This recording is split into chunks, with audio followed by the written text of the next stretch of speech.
Como diz o ditado, nem Cristo agradou a todos, e com você não vai ser diferente. Mais cedo ou mais tarde você vai acabar tendo dor de cabeça com clientes, então eu separei para você aqui 8 lições para você se precaver nos seus atendimentos. Vem comigo.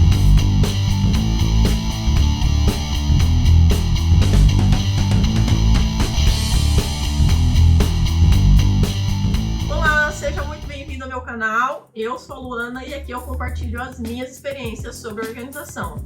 Hoje nós vamos falar sobre situações infelizmente desagradáveis, mas que podem acontecer com todos nós. São desacordos, distratos durante a organização. Infelizmente, imprevistos acontecem, então por isso separei as principais lições que você deve aprender para você prever antes de fazer o seu contrato de prestação de serviços. E já esclarecendo uma dúvida aqui, Luana, você vai deixar o modelo de contrato aqui para nós? Não, eu não vou deixar. Primeiro, porque eu não sou advogada, e segundo, porque contrato é uma coisa muito pessoal, então cada um tem as suas circunstâncias, cada um tem as suas condições, então cada um faz aquilo que lhe convém. Tá, então se você não vai deixar o modelo de contrato para nós, cada um tem que fazer o seu, com as suas circunstâncias que lhe convém e tal, beleza. Do que me servem essas lições que você vai passar? Bom, essas lições servem para te prevenir mesmo sobre situações que podem acontecer com você, que você pode ter muita dor de cabeça, situações que já aconteceram comigo, inclusive. Então eu acho que só por isso eu já mereço o seu like. Então, o que você vai fazer? Você vai tomar nota de todas essas lições que eu vou passar aqui, que são lições básicas, vai sentar com a sua assessoria jurídica de confiança e vai confeccionar um contrato que seja ideal para você. Aquele contrato que vai ser bom para você e para o seu cliente. Número 1, coloque um prazo flexível para a conclusão dos seus serviços. Nós sabemos que o principal desafio da organização é terminar o serviço no prazo. Se você ainda não sabe disso, você vai aprender na prática quando começar os seus atendimentos. E por esse motivo, deixa ali especificado um prazo flexível para essa conclusão para mais ou para menos, sem alterar o valor negociado. E por que eu digo isso? Porque pode acontecer de você terminar o serviço antes do prazo que você colocou no contrato e o cliente se sentir no direito de te pagar menos porque você terminou antes do prazo combinado. E pode acontecer de você se alongar um pouco no prazo, né? Precisar de um prazo um pouco maior para você concluir o serviço. Então, estando isso previsto em contrato, você fica de forma mais confortável, você e o cliente, sabendo que não vai ter alteração no contrato. E você também não vai ficar com aquela grande pressão de terminar no dia X. Mas toma muito cuidado nessa questão do prazo para não ser um alongamento muito grande, né? E você acabar ficando no prejuízo nessa organização. Então, o provisionamento de dias tem que ser o mais assertivo possível. E falando em provisionamento, é uma lição muito importante, importantíssima, é que você provisione um tempo maior do que você acha que vai levar para fazer o serviço. Coloca pelo menos 30% a mais. Principalmente se você for levar assistente para trabalhar junto com você. Por quê? Porque cada pessoa tem uma produtividade. A Maria produz de um jeito, a Joana produz de outro, a Luana produz de outro, cada um tem um rendimento. Então, às vezes, você vai planejar uma organização com assistentes e você imagina que todo mundo vai produzir da mesma forma que você e as coisas não acontecem assim.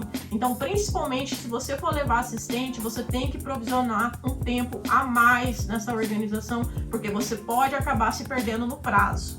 Então, se você não tem essa bagagem de experiência com equipe, está pensando em chamar gente para te ajudar agora, então é muito importante você colocar um prazo maior do que você imagina que vai levar para fazer uma organização. Porque para afinar uma equipe, para você acertar o prazo certinho, é bem difícil e leva bastante tempo. 3. Não acredite na palavra dos outros. Infelizmente, não dá mais para se negociar coisas no fio do bigode, como se diziam, né? Como antigamente. Tudo que você conversar com o cliente, que ele falar que vai fazer, que vai aceitar do seu serviço, especifique em contrato. Vou citar um exemplo para você. Você pega um pós-mudança de 12 dias, você faz o orçamento para a pessoa e você calcula ali que você vai, mesmo com a equipe, você vai levar 12 dias para fazer. Mas você chega com um orçamento para para a cliente acha muito alto o valor, fala que já está justo no orçamento dela, que ela só tem X valor para fazer o pós-mudança. Aí você, para não perder a venda, você negocia com aquela cliente e você vê que o que ela tem de pagamento para fazer o pós-mudança cobre 8 dias do seu serviço. Aí você fala, não, então vamos fazer assim. Nós fechamos o pós-mudança em 8 dias de serviço com a minha equipe. A cliente, não, beleza. O que você entregar com 8 dias, eu vou ficar com esse serviço de organização, porque eu realmente não tenho orçamento a mais. Então vamos fechar 8 dias de pós-mudança, o que você me entregar tá entregue e tá tudo certo. Você vai lá, inocente, coloca lá no seu contrato, serviço de pós-mudança completo, 8 dias de organização. Quando chega no 8º dia, não deu para fazer, porque você sabe que você precisaria de 12, pelo menos, para fazer. Aí, como você não especificou uma linhazinha do contrato que a cliente falou por telefone com você que ela ficaria com o que estivesse organizado no 8º dia, você se arrombou nessa organização, porque você colocou lá que você entregaria uma organização completa com 8 dias. Você não especificou que a organização seria entregue no 8º dia, independente de ter sido concluído ou não. Então são pequenos ajustes, uma linha, uma vírgula que faz toda a diferença. Então tudo que você negociar com o cliente por telefone, pelo WhatsApp, coloca no contrato. Não fica nessa de achar que todo mundo tá com a boa vontade que você tá, porque quando se trata de dinheiro, as pessoas mudam. Às vezes aquele cliente querido, amigo, solícito, né, um amor de pessoa, ele pode mudar completamente quando se trata do contrato e vai querer, modo, sugar seu sangue até a última gota. Então, amigos, negócios. Tudo que você conversar com a pessoa, que você negociar com ela, você coloca no contrato, para que nenhuma das partes saiam lesadas. 4. Deixe especificado os serviços que você não faz. Pode parecer óbvio para nós da organização o que você faz, deixa de fazer, principalmente uma confusão em relação à limpeza, mas às vezes por falta de informação do cliente, ou às vezes até de má fé mesmo, ele pode se aproveitar dessa situação que você não especificou lá o serviço que você não fazia. Por exemplo, no meu caso, eu não faço limpeza, eu não faço montagem de móveis, eu não faço descarregamento e carregamento de caminhão com a mudança, eu não faço transporte. Então essas são questões que é importantíssimo, se é o seu caso, se você não faz também, você deixar claro no contrato que o nosso serviço, por ser pré-mudança, pós-mudança, né, nessas situações, nesse tipo de organização, o cliente pode pensar que está contratando um serviço dessas coisas, tipo, você vai limpar a casa nova dele, você vai montar móveis na casa nova, você vai carregar, você vai transportar, e não é. Então, deixa claro o serviço que você faz. Você vai fazer a organização, você vai fazer o empacotamento, vai fazer a identificação, vai fazer o inventário, vai organizar tudo na casa nova, vai fazer planejamento de produto organizador, enfim. Deixa claro o que você faz e deixa claro o que você não faz. Coloca bem os pingos nos is, porque tem muito cliente folgado por aí que pode aproveitar de uma gentileza nossa, de uma coisa ou outra que você faz aí, para ficar empurrando serviço em você. Então fica ligado nisso. Determine que a organização vai acontecer de forma sequencial de dias. O que eu quero dizer com isso? Que a organização vai começar, vai seguir os dias e vai terminar. Ela não pode ser... Eu acredito que ela não deve ser fracionada, porque ela não faz sentido. Exemplo que aconteceu comigo também. Fui contratada para organizar um closet grande que levaria 5 dias para ser organizado. Combinei a organização com a cliente. Quando chegou no final do primeiro dia, que inclusive foi um dia que eu nem pude fazer 8 horas, ela pediu para que eu chegasse após o almoço, então foi 4 horas de serviço, que não rende para nós. Quando chegou no final desse primeiro meio-dia, ela falou para mim que ela só poderia me receber para o segundo dia de organização na outra semana. Que ela gostaria que a organização, que ela só poderia me receber às quartas-feiras, inclusive, uma vez por semana. Então, os 5 dias de organização do closet ficariam diluídos uma vez por semana. Veja se tem lógica isso. Ainda mais organização de roupa, de dobra, de coisa, não faz sentido nenhum. e foi um caso que nos levou para o desacordo. Essa organização não foi concluída porque não tem condição de você ficar amarrada numa organização dessa forma. A organização tem que começar e tem que terminar. Aí você faz essa organização de 5 dias, iria para 5 semanas. Com certeza, na outra semana, se você retornar, você organiza um dia. Daqui uma semana você volta lá, as coisas estarão todas mexidas, né?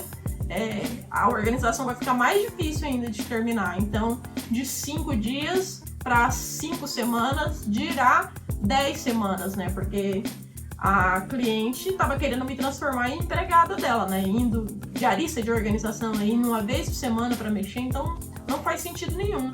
Então é uma coisa que você tem que deixar claro lá no seu contrato, que você não faz a organização fracionada. É claro que existem situações e situações, mas é importante você colocar para o cliente a organização que você vai pegar, ela tem que ser sequencial. Começou, terminou a organização. Não tem nada de ficar fracionando a organização de uma vez por semana, uma vez a cada 15 dias, não, tá bom? Não acredite, mais uma vez, né? Não acredite nessa história de que é pouca coisa para organizar. Geralmente, quando a pessoa falar isso para você, o cliente falar que é pouca coisa para organizar, você coloca os 2 pés atrás. E quando a pessoa fala isso, geralmente não é. Então, você vai deixar claro lá no seu contratinho quais cômodos você vai organizar, quais armários, pergunta se a cama é baú, se tem roupa para lavanderia, se tem alguma coisa na casa de outra pessoa que vai vir depois, que pode acontecer de você pegar um quarto, vamos supor, para organizar, e daí quando você chega lá, é um volume maior de coisas. A pessoa fala assim, mas é que eu tinha roupa para lavanderia, essas são as roupas que estavam para lavanderia. Tinha umas coisas que estavam na casa da minha mãe, aí eu trouxe para cá. Então, negocia muito bem, pergunta muito bem o que tem, quais armários vão ser incluídos durante essa organização. Então, especifica, o armário tal, cômodo tal, esse cômodo aqui não entra, esse aqui entra. Deixa tudo muito bem especificado para evitar surpresa na hora de fazer a organização. Porque, infelizmente, tem gente que gosta, né, se aproveita e quer tomar vantagem nos serviços dos outros. 7. Atribua uma pessoa responsável por objetos de valor, joias e dinheiro. Já teve gente perguntando no meu canal, Luana, já aconteceu de sumir alguma coisa durante a organização na casa do cliente? Já aconteceu isso? Graças a Deus nunca aconteceu. A minha equipe é muito de confiança, nunca tive esse tipo de problema. Só que é uma questão muito séria para você colocar em contrato, porque pode acontecer, por exemplo, de quebrar também alguma coisa. Comigo nunca aconteceu. Mas se por acaso acontecer de sumir, é uma coisa muito séria, gente. Tem objetos que são muito caros, muito valiosos. Então coloca lá no seu contrato que para atribuir, né, uma pessoa para se responsabilizar por esses objetos. Se você vai organizar um ambiente que tem obra de arte, que tem joia, tem relógio, tem coisa de valor, pede pro cliente, fala assim, olha, nós vamos entrar ali para organizar, ou eu sozinho, ou eu com a minha equipe, então eu preciso que você, ou o cliente, né, ou alguém da sua confiança acompanhe essa organização, tire as coisas de valor, ou, sei lá, de repente faça uma verificação de bolsas, no fim de todo dia da organização, mas se ampare nisso aí, para que nenhum imprevisto aconteça e que não se torne um problema muito maior, que é uma coisa muito séria de desaparecer alguma coisa de alguém. Número 8. Faça fotos e vídeos durante a organização, porque normalmente a gente faz o antes e depois. A gente chega na casa do cliente, registra tudo antes, e quando termina a organização a gente faz aquelas nossas imagens até para colocar no Instagram, fazer a nossa publicidade. Mas é muito importante que você registre durante todos os dias da organização. Eu passei recentemente uma situação muito desagradável e com isso eu aprendi que é muito importante. Todos os dias você vai fazer a organização, terminou o seu dia de trabalho, sei lá, se você vai ficar 2 dias, se você vai ficar 10 dias, todo dia que você terminar a organização, no fim do dia você vai lá e registra tudo que você fez. Muito importante para você se resguardar em caso de desacordo, de imprevisto, sei lá, aconteceu alguma coisa, você no outro dia quebrou a perna, seu filho sofreu um acidente, Deus que me livre, né? Mas se acontecer alguma coisa e você não pôde voltar lá para terminar a organização, ou a cliente surtou tratou mal você e não tem condição de você voltar lá para terminar. Você tem como provar o serviço que você fez até então? Se você só fez o registro do antes, fica difícil você provar o andamento da organização.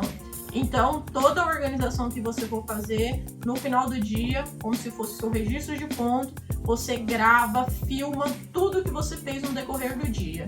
Porque para nós que temos experiência com organização, quando a organização começa a acontecer, a gente faz um distrai, vamos dizer assim, a gente tira tudo do lugar para setorizar, para categorizar. Então, às vezes para a pessoa que não entende, ou a cliente, ou a empregada, pode olhar e achar que aquilo tá uma bagunça. Mas no começo a gente vai ter que remexer nas coisas. Então, é importante que a pessoa entenda essa parte do processo. Se ela não entende, se gera um desacordo entre vocês, é importante que você deixe registrado a forma que a organização acontece e o que você fez todos os dias. Tá, Luane, e por quanto tempo eu vou guardar esse durante da organização? Bom, se você conseguiu concluir a organização, se deu tudo certo, beleza. Apaga essa parte do processo, porque você tem como provar o antes e depois, né? Como você pegou e como você entregou. Mas se por acaso acontecer algum desacordo e você quebrar esse contrato e não for possível você concluir a organização, deixa isso guardado com você, que você pode até precisar judicialmente provar que você foi na casa da pessoa e que você estava trabalhando e que você fez o serviço. Pegou a visão? É muito importante você prestar atenção nesses detalhes na hora de você fazer o seu contrato. Existem clientes maravilhosos que viram amigos, inclusive, amigos com a vida toda. Só que, infelizmente, existem pessoas problemáticas que acabam cruzando o nosso caminho. E é importante a gente estar ciente de que essas coisas podem acontecer e que a gente tem que estar preparado também para essas situações. Eu consegui abrir teu olho? Então, se inscreve nesse canal, ativa o sininho das notificações para você não perder nenhum vídeo. E nos vemos no próximo vídeo do canal. Beijo!